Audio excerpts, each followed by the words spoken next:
While doing my portfolio project, I was assigned a client named Marie. She was having a lot of issues with her husband and with the fact that her children were taken away. Through the first step in the hybrid intervention model, I contacted her by coming to her home and being in the situation with her. The second step of the hybrid intervention model was done by asking her questions like how she felt about her husband's release and anything to do with her children being taken away, anything to do with steps that she could take to move forward. That's something that could be included in the second step of the hybrid model. The third step was done when I started making real suggestions on things that she could actually do to improve her situation, like getting a restraining order on her husband, applying for food stamps, anything to do with that. Then the fourth step is also kind of included in that because of the, exploring of suggestions that she could, really do to improve her life. The fifth step happened when she started to agree with my suggestions and making proper choices to move forward. And then the rest of the steps really weren't possible to do because she's not real. So I couldn't really obtain a commitment from her or really follow up with her as well as I would in person with somebody else. A lot of the safety issues that I noticed while I was in Marie's home, was that she had no food, she had no water on, no electricity on, a lot of clutter, dirty dishes, dirty clothes, just trash everywhere. I think this is really a huge factor as to why Marie is spiraling so quickly.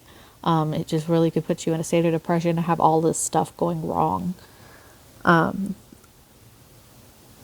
I would make sure to ask Marie if she was taking any pills or had taken any pills, and then make sure to also look at her injury that she had on her arm. Just kind of gauge where she's at, if she needs to really be taken to the hospital, if she's, going to be okay to sit here and listen to me make suggestions and stuff like that. I would really talk to her about committing herself or letting me commit her so that she couldn't hurt herself in the next few hours, few days, just to make sure that she can kind of gain footing again. I also believe that getting her to a place that she can't hurt herself will help her, really process all the events that are going on in her life. I think the first thing that she needs to do when she gets out is to apply for food stamps and the services that will help turn on her electricity. That way, she has the ability to eat, the ability to, use lights and be able to see in her own house. That would really help her out. And then on top of that, I would suggest that she can contact friends or family members to come help her out, give her, help her do some laundries, help her get some dishes clean, help her clear the clutter from her place. I think that should be able to, help her get control of her life. And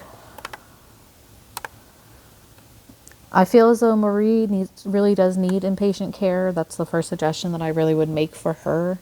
Just based on, the fact that she's got the pills laying around, she's got this injury on her arm, she's spiraling quickly, she's making suggestions about suicide. I think that it would really help plan her stability, once she's actually in there. If she doesn't want to go by herself, though, I will probably commit her against her will just because I'm really worried that she's going to take her own life or do something crazy that could hurt herself or others, and we don't really want that to happen. I would also point her towards programs to help her pay her bills, such as,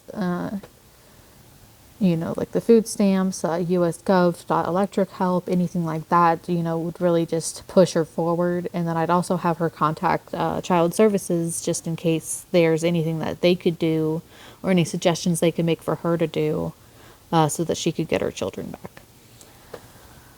Really, those are the best suggestions that I could make. A lot of the time when I see people who want to commit suicide, who want to hurt themselves, it's not because they want their life to end. It's because they want life as they know it to end. They want it to change. They want to feel like they have control of something. And that's really what I see in this situation with Marie, is that she doesn't have control.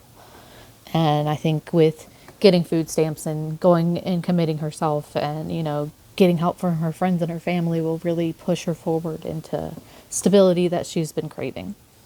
All right, well, thank you guys. Enjoy.